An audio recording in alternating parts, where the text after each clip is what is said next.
At 6, 2 Austin police detectives step up to help an elderly woman after finding her out in the cold with no place to stay. Yeah, Quita, they used their own money to help when other city services couldn't. Here's KVUE's Isabella Basco. Lost and distraught.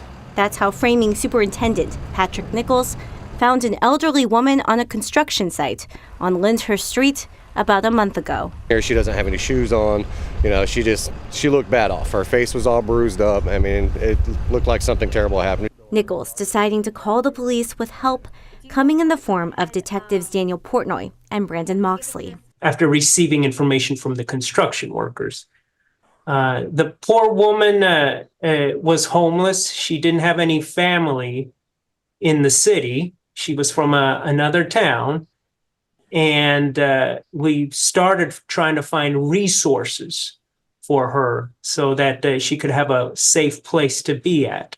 For about 3 to 4 hours, the detectives worked with a victim crisis counselor to find her a safe place for the night, but discovered no homeless shelters could take her.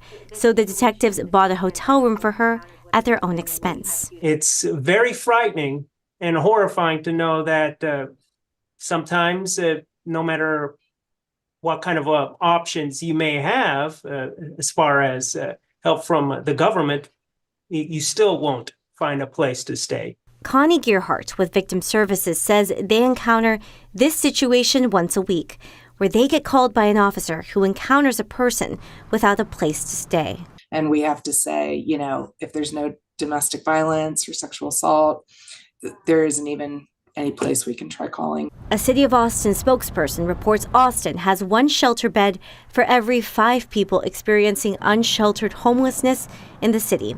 In July, the Homeless Strategy Office presented data showing the need to add nearly 1,000 emergency shelter beds in the city, particularly for single adults. But all this, it centers on just, in a way, a whole bunch of Band-Aids, which is good. But so far, long-term help is eluding this poor woman.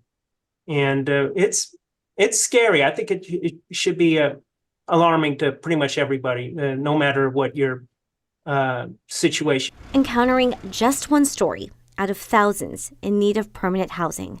In Austin, Isabella Basco for KVUE News. A city spokesperson tells KVUE the city is working with community groups to identify more units for rapid rehousing and permanent supportive